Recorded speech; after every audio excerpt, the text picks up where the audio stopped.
ಮನೆಯಲ್ಲಿ ತುಳಸಿ ಗಿಡವಿದ್ದರೆ ಈ ಮಂತ್ರ ಪಠಿಸಬೇಕು, ಆಗಲೇ ಅಷ್ಟೈಶ್ವರ್ಯ ಪ್ರಾಪ್ತಿಯಾಗುವುದು.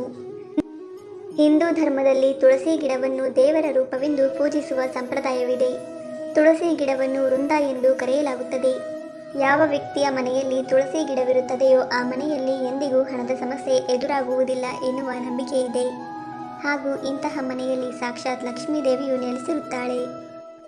ಮನೆಯಲ್ಲಿ ತುಳಸಿ ಗಿಡವನ್ನು ನೆಡಲು ಉತ್ತಮವಾದ ದಿಕ್ಕನ್ನು ಉತ್ತರ, ಪೂರ್ವ ಅಥವಾ ಈಶಾನ್ಯ ಎಂದು ಪರಿಗಣಿಸಲಾಗುತ್ತದೆ. ಪೂರ್ವ ದಿಕ್ಕಿನಲ್ಲಿ ತುಳಸಿ ಗಿಡವನ್ನು ನೆಡುವುದರಿಂದ ಮನೆಯಲ್ಲಿ ಸಂತೋಷ ಮತ್ತು ಸಮೃದ್ಧಿಯನ್ನು ತರುತ್ತದೆ ಹಾಗೂ ಸೂರ್ಯನಂತೆ ಶಕ್ತಿಯನ್ನು ನೀಡುತ್ತದೆ.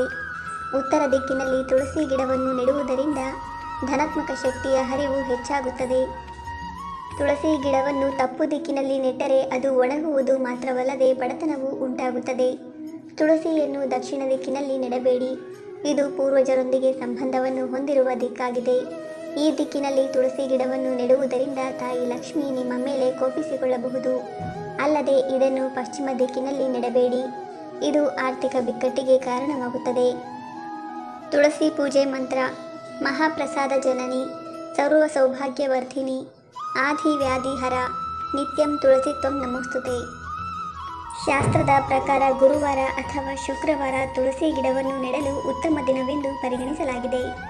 ತಿಂಗಳ ಬಗ್ಗೆ ಹೇಳುವುದಾದರೆ ಕಾರ್ತಿಕ ಮಾಸ ಅಥವಾ ಚೈತ್ರ ಮಾಸದಲ್ಲಿ ತುಳಸಿಯನ್ನು ಮನೆಯಲ್ಲಿ ನೆಡುವುದು ಅತ್ಯಂತ ಮಂಗಳಕರವೆಂದು ಪರಿಗಣಿಸಲಾಗಿದೆ.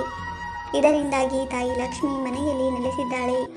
ಇದು ನಿಮ್ಮ ಮನೆಯ ಆರ್ಥಿಕ ಬಿಕ್ಕಟ್ಟನ್ನು ದೂರಾಗಿಸುತ್ತದೆ.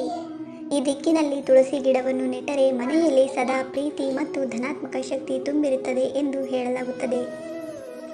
ಮನೆಯಲ್ಲಿ ತುಳಸಿ ಗಿಡವಿದ್ದರೆ ಇವುಗಳನ್ನು ಗಮನದಲ್ಲಿಟ್ಟುಕೊಳ್ಳಿ. 1. ತುಳಸಿಗೆ ಪ್ರತಿದಿನ ನೀರನ್ನು ನೀಡಬೇಕು, ಆದರೆ ಇತಿಮಿತಿಗಳಲ್ಲಿ ನೀರನ್ನು ನೀಡಿ. 2. ಸೂರ್ಯಾಸ್ತದ ನಂತರ ತುಳಸಿಯನ್ನು ಮುಟ್ಟಬಾರದು, ಕೇವಲ ದೀಪವನ್ನು ಹಚ್ಚಿ ದೂರದಿಂದ ಪೂಜೆ ಮಾಡಬೇಕು. 3. ಪೂಜೆ ಮಾಡದೆ ತುಳಸಿ ಎಲೆಯನ್ನು ಕೀಳಬಾರದು, ಇದರಿಂದ ವಿಷ್ಣು ಮತ್ತು ತಾಯಿ ಲಕ್ಷ್ಮಿ ನಿಮ್ಮ ಮೇಲೆ ಕೋಪಿಸಿಕೊಳ್ಳಬಹುದು. 4. ಏಕಾದಶಿಯಂದು ತುಳಸಿಗೆ ನೀರನ್ನು ನೀಡಬೇಡಿ, ಅದರ ಎಲೆಗಳನ್ನು ಮುರಿಯಬೇಡಿ, ಇದರಿಂದ ನಿಮಗೆ ದುರದೃಷ್ಟ ಬರಬಹುದು. 5. ಹೆಣ್ಣು ಮಕ್ಕಳು ಮುಟ್ಟಾದ ದಿನಗಳಲ್ಲಿ ತುಳಸಿಯನ್ನು ಸ್ಪರ್ಶಿಸಬಾರದು. 6. ಭಾನುವಾರದಂದು ತುಳಸಿಯನ್ನು ಮುಟ್ಟಬಾರದು ಹಾಗೂ ಕೀಳಬಾರದು. ತುಳಸಿ ಬಗ್ಗೆ ಈ ಎಲ್ಲ ಕ್ರಮಗಳನ್ನು ಅನುಸರಿಸಿದರೆ ನಿಮಗೆ ಅಷ್ಟೈಶ್ವರ್ಯ ಒಲಿಯುತ್ತದೆ.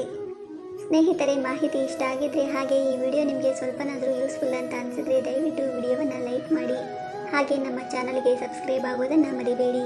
ಧನ್ಯವಾದಗಳು.